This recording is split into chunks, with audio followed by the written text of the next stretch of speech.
عظمت کو ترازو میں نہ تولو،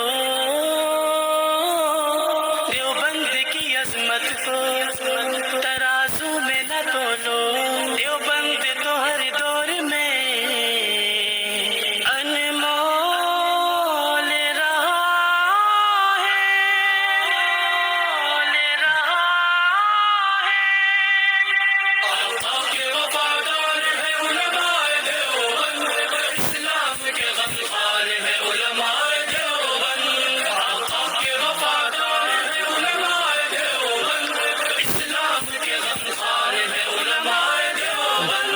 اللہ کے محبوب کے اور دین مبی کے، اللہ کے محبوب کے اور دین مبی کے خوددار و علمدار ہے علماء دیوبند، اسلام کے غمخوار ہے علماء دیوبند، آقا کے وفادار ہے علماء دیوبند، اسلام کے غمخوار ہے علماء دیوبند۔ علماء ہو کر اور ہم خوار ہوئے تارک قرآن ہو کر، ماشاءاللہ آپ حضرات بڑی دل جمعی کے ساتھ قاری صاحب کی تلاوت سن رہے تھے اور اپنے دلوں کے میل کو دھو رہے تھے۔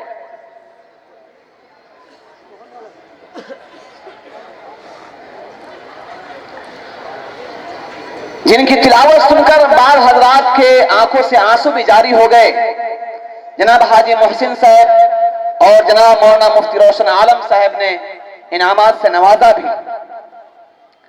میرے دوستو، قرآن مقدس ایک ایسی کتاب ہے جس سے تعلق رکھنے والا ہر انسان عزت پاتا ہے۔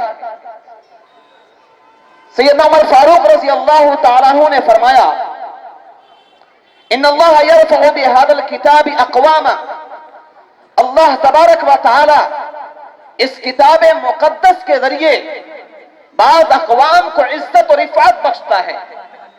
یہ حقیقت ہے، جن لوگوں نے قرآن مقدس سے تعلق قائم کیا، اللہ تعالیٰ نے ان کی عزت اور ان کے وقار کو بہت اونچا کیا ہے۔ اس وقت آپ کے سامنے قاری صاحب جو قرآن پڑھ رہے تھے، ہم سب محظوظ ہو رہے تھے۔ میرے دوستو، اپنوں نے تو اعتراف کیا ہی ہے، غیروں نے بھی اعتراف کیا، اور ایک انگریز مورخ نے لکھا، Quran the most widely read book in the world, کہ میں نے دنیا کے اندر بڑی سی بڑی کتابوں کو دیکھا ہے، ہم نے بہت سارے لٹریچر پڑھے ہیں، لیکن سب سے زیادہ پڑھی جانے والی کتابوں کیا ہے؟ قرآن مقدس ہے۔ Quran the most widely read book in the world, کہ سب سے زیادہ کوئی کتاب پڑھی جاتی ہے تو قرآن مقدس ہے۔ رمضان کا مہینہ آنے والا ہے، کمپیوٹر بھی اپنے کاؤنٹ کرنے کو بھول جائے گا، اتنے مرتبہ قرآن مقدس کو پڑھا جاتا ہے۔ افریقہ کا جنگل ہو یا یورپ کے بالا خانے ہو یا عرب کے ریگستان ہو، دنیا کے جس کونے میں چلے جائیں گے، حفاظ کرام قرآن مقدس کی تلاوت کر رہے ہوتے ہیں۔ صرف اسی کتاب کا یہ شان ہے، اسی کتاب کی شان ہے، اس کے عزت اور رفعت ہے کہ اس کی تلاوت کی جاتی ہے، اور صرف تلاوت ہی نہیں، جو اس کے معانی میں داخل ہوا، جو اس کے مطالب کو سمجھا، جو اس کے مفہوم کو سمجھا، وہ دنیا پہ راز کیا ہے۔ تاریخ نے اس کو دکھایا ہے، تاریخ نے اس کو بتایا ہے۔ وہ صحابہ اکرام وہ معزز تھے زمانے میں مسلمان ہو کر، انہوں نے قرآن کو سینے سے لگایا اور معزز بن گئے، اور ہم خار ہوئے تارک قرآن ہو کر ہم نے قرآن کو چھوڑ دیا، قرآن سے محبت ختم ہو گئی، قرآن سے تعلق ختم ہو گیا، اس کی وجہ سے آج ہماری یہ حالت ہے۔ اس لیے آئیے پھر سے ہم عہد کرتے ہیں کہ آج سے انشاءاللہ ہم اس قرآن کو اپنے سینے میں رکھیں گے۔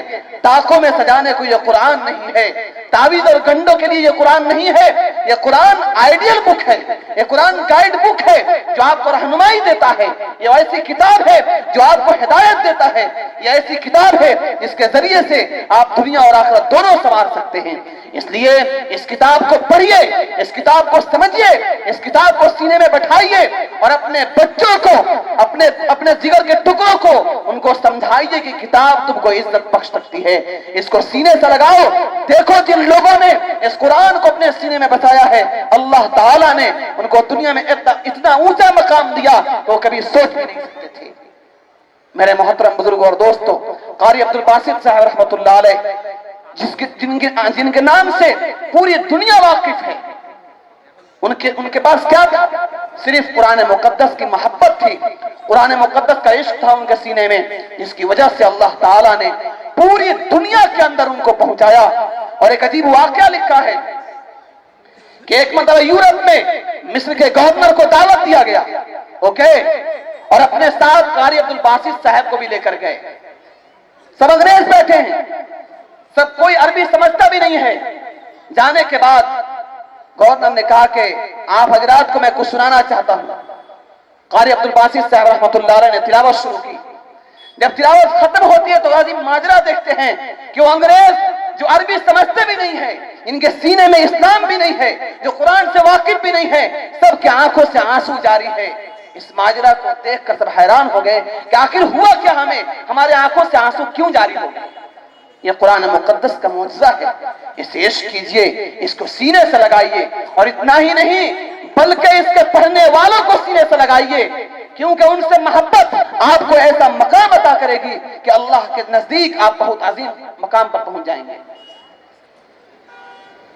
ایک بات بڑے ہی درد کے ساتھ ایک بات میں کہا کرتا ہوں، استاد محترم یہاں موجود ہیں، میں لب کشائی کی جسارت کرتا ہوں، حضرت معاف کریں اگر غلطی ہو تو۔ ایک بات یاد رکھیے، ہم میں سے کسی کے پاس 4 بچے ہوتے ہیں، وہ کسی محفل میں جاتے ہیں، کسی فنکشن میں جاتے ہیں، کوئی پوچھتا ہے کتنے بچے ہیں، کہتے ہیں 4 بچے ہیں۔ کیا کرتے ہیں؟ فخر سے بولتے ہیں ایک بیٹا میرا ڈاکٹر ہے، امریکہ میں رہتا ہے، دوسرا بیٹا میرا پروفیسر ہے، فلاں یونیورسٹی میں پڑھاتا ہے، تیسرا بیٹا میرا انجینئر ہے، اور چوتھا بیٹا مولوی صاحب ہے۔ یہ ہمارا انداز بتاتا ہے کہ ہم اپنے انداز سے، اپنے اخلاق سے اپنے اس عالم دین کو، حافظ قرآن کو ذلیل کرتے ہیں، جس کی وجہ سے ہمارے بچے مدرسے میں پڑھنے آنا نہیں چاہتے ہیں، کیونکہ سیلف ریسپیکٹ کی ضرورت ہے۔ ہر بچہ یہ چاہتا ہے کہ میری عزت بڑھے، مجھے عزت ملے۔ اسکول میں پڑھاتے ہیں، لاکھوں خرچ کرتے ہیں، مدرسے میں پڑھنے والے بچے کے پاس آپ اتنے پیسے نہیں دیتے ہیں کہ اچھا کپڑا پہن سکے۔ یہ دوستو یہ چیز ٹھیک نہیں ہے۔ اگر محبت ہے تو قرآن مقدس پڑھنے والے بچوں پر زیادہ خرچ کیجئے اور ان کے نام کو اچھے اور اونچے انداز سے پیش کیجئے تاکہ اس کا سینہ بلند ہو کہ میرے باپ کو میرے اوپر فخر ہے۔ پھر انشاءاللہ آپ کے اس عمل سے قوم کے بچے آپ کے سامنے آئیں گے جو قرآن مقدس کی تعلیم حاصل کریں گے۔ اب حضرت تشریف فرما ہو چکے ہیں، اب میں مزید بولنے کی میرے پاس ہمت بھی نہیں ہے اور الفاظ بھی نہیں ہے۔ اسلام کا پیغام رکا ہے نہ رکے گا، اسلام کا پیغام رکا ہے نہ رکے گا، مومن کبھی باطل سے ڈرا ہے نہ ڈرے گا۔ لالچ نہ دو ہمیں سونے کے پہاڑوں کا تم، لالچ نہ دو ہمیں سونے کے پہاڑوں کا تم، دامان محمد ہم سے چھٹا ہے نہ چھٹے گا۔ اب آئیے خطیب ذیشان، ذی صلاحیت، ہر دل عزیز، کروڑوں کے مجمع میں سنجیدگی بخشنے والا ادیب، شہنشاہ فکر و تدبر، آبرو سنیت، جامع معقولات و منقولات، مفکر ملت، شیخ التفسیر، حضرت الاستاذ حضرت مولانا مفتی محمد نسیم احمد صاحب بارہ بنکوی مدظلہ العالی، استاذ دارالعلوم دیوبند سہارنپور کو سے میں نہایت ہی ادب کے ساتھ گزارش کرتا ہوں کہ حضرت تشریف لائیں اور اپنی ایمانی، عرفانی، حقانی تقریر سے خوابیدہ دلوں کو بیدار کریں۔ یہ الگ بات ہے، یہ الگ بات ہے کہ چپ چاپ کھڑے رہتے ہیں، یہ الگ بات ہے کہ چپ چاپ کھڑے رہتے ہیں، پھر بھی جو لوگ بڑے ہیں وہ بڑے رہتے ہیں، پھر بھی جو لوگ بڑے ہیں بڑے رہتے ہیں۔ ایسے اسلاف سے ملتا ہے ہمارا شجرہ، ایسے اسلاف سے ملتا ہے ہمارا شجرہ جن کے جوتوں میں کئی تاج پڑے رہتے ہیں۔ حضرت سے التماس کرتا ہوں کہ اپنے مواعظ حسنہ سے ہم سب کو مستفیض فرمائیں۔ فقد قال النبی صلی اللہ علیہ وسلم خیرکم من تعلم القرآن وعلمہ او کما قال علیہ الصلاة والسلام۔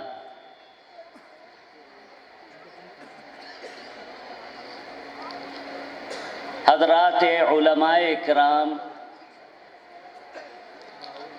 اور ہمارے معزز بزرگوں اور بھائیوں،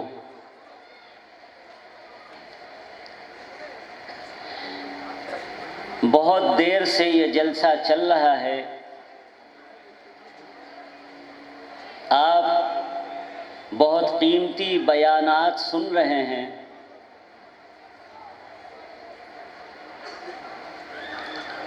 اور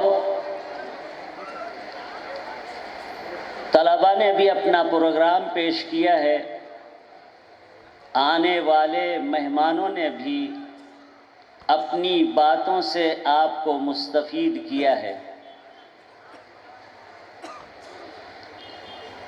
اور عمدہ عمدہ قراتیں بھی آپ نے سنی ہیں۔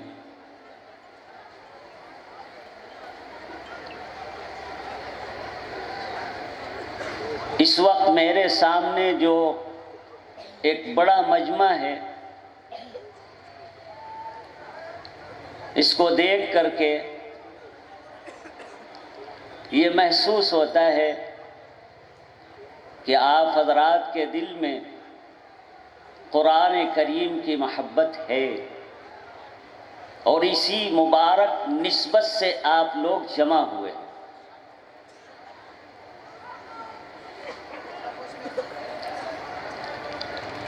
اس وقت جس اجلاس میں آپ شریک ہوئے ہیں، یہ دارالعلوم محمدیہ کا دستار بندی کا اجلاس ہے۔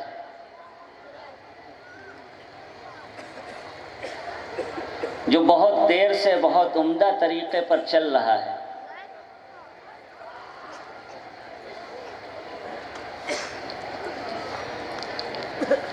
اس مدرسے کے محتمم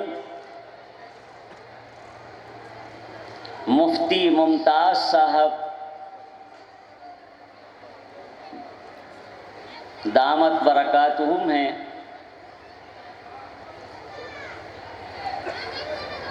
جو دنوں رات اس مدرسے کی خدمت میں لگے رہتے ہیں، اور نئی عمارت میں جب سے یہ کام شروع ہوا ہے، اس وقت سے بچوں کی تعلیم و تربیت کے اوپر بہت توجہ دی جا رہی ہے۔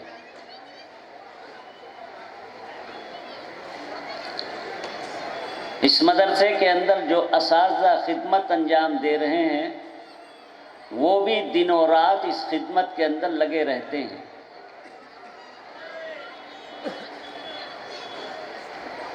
اس مدرسے میں ناظرے کی پڑھائی بھی ہوتی ہے، حفظ کی پڑھائی بھی ہوتی ہے، قرات کی پڑھائی بھی ہوتی ہے۔ اس وجہ سے حفظ اور قرات دونوں سے فارغ ہونے والے طلباء کی آپ حضرات کے سامنے دستار بندی ہونے والی ہے۔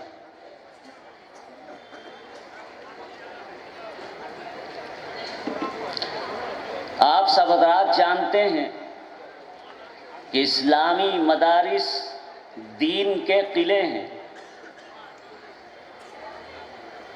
ان میں قرآن کریم کی تعلیم دی جاتی ہے،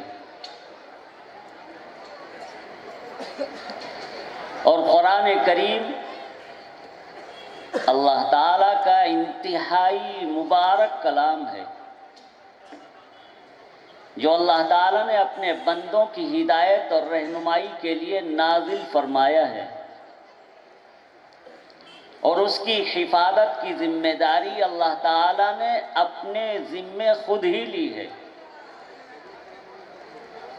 تاکہ کوئی شخص چاہے کتنی ہی کوشش کرے مگر قرآن کریم کے اندر ایک لفظ کی بھی تبدیلی نہ کر سکے۔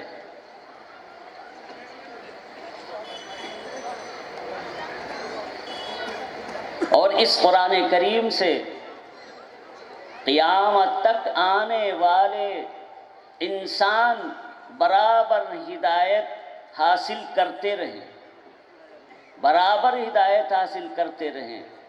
اللہ تعالیٰ نے اسی وجہ سے اس کی حفاظت کی ذمہ داری لی ہے، تاکہ قیامت تک اس کا فائدہ برابر جاری رہے۔ یہ تو ایسا مبارک کلام ہے کہ اس کا پڑھنا بھی ثواب کا کام ہے، اس کا سننا بھی ثواب کا کام ہے، اس کا سمجھنا بھی ثواب کا کام ہے، اور اس پر عمل کرنا بھی ثواب کا کام ہے۔ اس کلام کو دوسرے کلاموں کے اوپر ایسی ہی حیثیت حاصل ہے جس طریقے سے اللہ تعالیٰ کو اپنی مخلوق کے اوپر، جیسے اللہ تعالیٰ کو اپنی مخلوق کے اوپر سب سے زیادہ برتری حاصل ہے، اسی طریقے سے اللہ تعالیٰ کے کلام کو دوسرے تمام کلاموں کے اوپر بھی اسی طریقے سے برتری حاصل ہے۔ اسی وجہ سے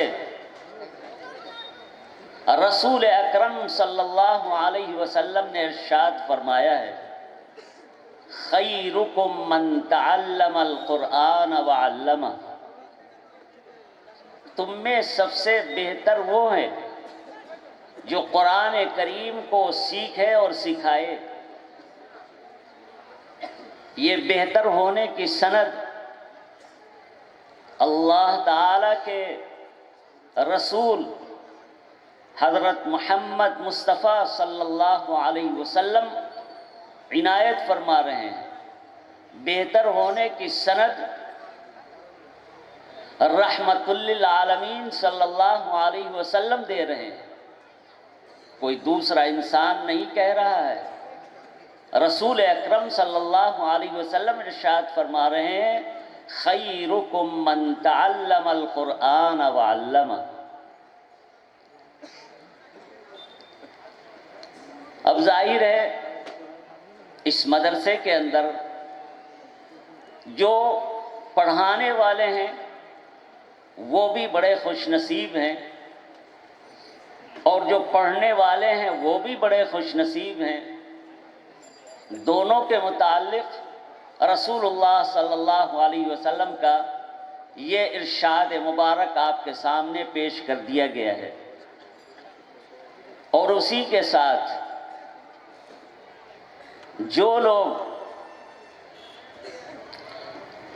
قرآن کریم کے ساتھ محبت رکھنے والے ہیں اور جس مدرسے میں قرآن کریم کی پڑھائی ہو رہی ہے اس سے محبت رکھنے والے ہیں اور اس مدرسے کی خدمت کرنے والے ہیں، اس مدرسے کی مدد کرنے والے ہیں، وہ بھی بڑے خوش نصیب ہیں۔ اس وجہ سے کہ جو کچھ بھی وہ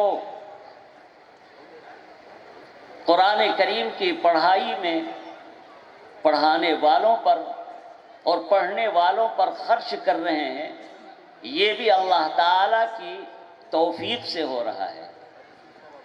اللہ تعالیٰ نے ان کو توفیق دی ہے، اس وجہ سے وہ خدمت کر رہے ہیں، اور یہ ان کے لیے صدقہ جاریہ ہے، برابر اس کا ثواب ان کو ملتا رہے گا۔ اس دنیا کے اندر انسان کی عقل مندی کی بات یہی ہے کہ ایسا کام کر کے چلا جائے کہ برابر اس کو ثواب ملتا رہے۔ تو جو لوگ بھی مدرسے کی خدمت کر رہے ہیں وہ برابر اس ثواب کے اندر شریک ہیں، اور جتنے پڑھنے والے ہیں اور اس کے بعد پھر وہ قرآن کریم کی تلاوت کریں گے اور دوسروں کو پڑھائیں گے، ان کے لیے بھی برابر ثواب کا سلسلہ جاری رہے گا۔ یہ کوئی معمولی بات نہیں ہے۔ اسی کے ساتھ نبی پاک صلی اللہ علیہ وسلم کا ارشاد مبارک ہے، من قرأ حرفا من کتاب اللہ فلہ حسنہ والحسنۃ بعشر امثالها۔ رسول اکرم صلی اللہ علیہ وسلم نے ارشاد فرمایا کہ جو شخص قرآن کریم کا ایک حرف پڑھے اس کے واسطے ایک نیکی ہے، اور ایک نیکی کا ثواب 10 گنا ہے۔ اور حضور پاک صلی اللہ علیہ وسلم یہ بھی ارشاد فرما رہے ہیں کہ میں یہ نہیں کہتا کہ الف لام میم ایک حرف ہے۔ آپ ارشاد فرما رہے ہیں کہ قرآن کریم کے اندر جو الف لام میم کا لفظ ہے وہ ایک حرف ہے، میں نہیں کہتا، بلکہ ارشاد فرمایا کہ الف ایک حرف ہے، لام ایک حرف ہے اور میم ایک حرف ہے۔ اس کا مطلب یہ ہے کہ اگر کوئی شخص تلاوت کے طور پر قرآن کریم کا یہ لفظ اپنی زبان سے ادا کرتا ہے تو وہ شخص رسول اکرم صلی اللہ علیہ وسلم کے ارشاد مبارک کے مطابق 30 نیکیوں کا مستحق ہو جاتا ہے۔ اس دنیا کے اندر تو ہم کو ابھی نیکیاں نظر نہیں آ رہی ہیں، اس لیے ہم اس کی حیثیت کو نہیں سمجھ رہے ہیں۔ آخرت میں جب نیکیاں کسی شخص کے پاس کم پڑ جائیں گی تو کوئی کسی کو دینے والا نہیں ہوگا، اس وجہ سے کہ قیامت کے دن کا جو منظر ہے وہ بہت ہی نفسی نفسی کا ہوگا، یعنی ہر شخص کو صرف اپنی فکر ہوگی، دوسرے کی طرف توجہ نہیں کرے گا۔ تو اگر ایسی حالت کے اندر ذرا سا وقت نکال کر کے اور قرآن کریم کے تھوڑے سے الفاظ کی کوئی شخص تلاوت کر لے تو وہ خود ہی سمجھ سکتا ہے کہ اس کے لیے قرآن کریم کی تھوڑی سی تلاوت کرنے پر اللہ تعالیٰ کی طرف سے کتنے ثواب کا مستحق ہو گیا ہے۔ اور الف لام میم کی مثال حضور پاک صلی اللہ علیہ وسلم نے جو بیان فرمائی ہے اس میں اس بات کی طرف بھی اشارہ ہے کہ اگر کوئی شخص قرآن کریم کو بغیر سمجھے ہوئے پڑھے اس صورت میں بھی اللہ تعالیٰ اپنے مبارک کلام کے پڑھنے پر ثواب عطا فرماتے ہیں، بغیر سمجھے ہوئے پڑھے۔ اب اگر کوئی شخص کہتا ہے بغیر سمجھے ہوئے پڑھنے سے کیا فائدہ، تو وہ شخص نہیں جانتا ہے کہ رسول اکرم صلی اللہ علیہ وسلم کے ارشاد مبارک میں کون سی بات چھپی ہوئی ہے، رسول اکرم صلی اللہ علیہ وسلم کس بات کی طرف اشارہ فرما رہے ہیں، نہیں جانتا ہے، اس وجہ سے وہ اس طریقے کی بات کہہ رہا ہے۔ یہ الگ بات ہے کہ ہم کو قرآن کریم کی تلاوت بھی کرنی چاہیے اور قرآن کریم کو سمجھنے کی بھی کوشش کرنی چاہیے، قرآن کریم پر عمل کرنے کی بھی کوشش کرنی چاہیے۔ یہ تو قرآن کریم کا حق ہے، قرآن کریم کی تلاوت کی جائے اور اس کو سمجھنے کی کوشش کی جائے اور اس کے مطابق عمل کیا جائے، یہ تو قرآن کریم کا حق ہے۔ لیکن اللہ تعالیٰ محض اپنے فضل و کرم سے اس کے جو بندے بغیر سمجھے ہوئے تلاوت کرتے ہیں اللہ تعالیٰ ان کو بھی ثواب سے نواز دیتے ہیں۔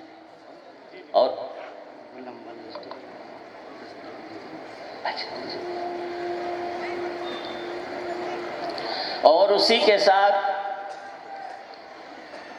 حدیث شریف کے اندر ذکر کیا گیا ہے کہ جو شخص قرآن کریم کو پڑھے اور اس کو زبانی یاد کر لے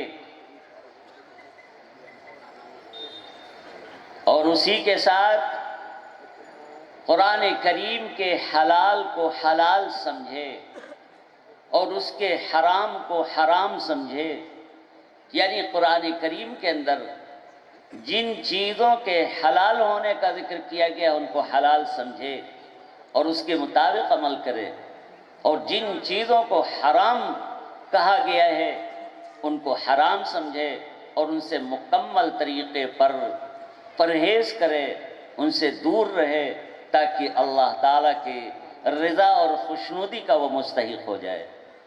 ایسے شخص کے متعلق رسول اکرم صلی اللہ علیہ وسلم نے ارشاد فرمایا ہے کہ جو شخص قرآن کریم کو پڑھے اور حفظ کر لے اور اس کے حلال کو حلال اور اس کے حرام کو حرام سمجھے، اللہ تعالی اس شخص کو جنت میں داخل فرمائیں گے، اور اس شخص کے گھر والوں میں سے 10 آدمیوں کے متعلق اللہ تعالی سفارش قبول فرمائیں گے، اور ایسے 10 آدمیوں کے متعلق اس کی سفارش قبول فرمائیں گے جن کے اوپر جہنم واجب ہو چکی ہے۔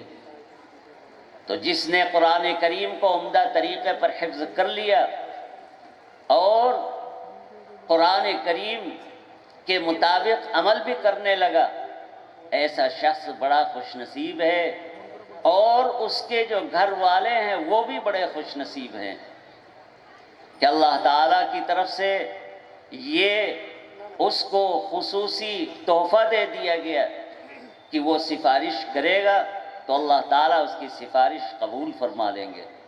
اس سے زیادہ اور خوش نصیبی کی بات کیا ہو سکتی ہے؟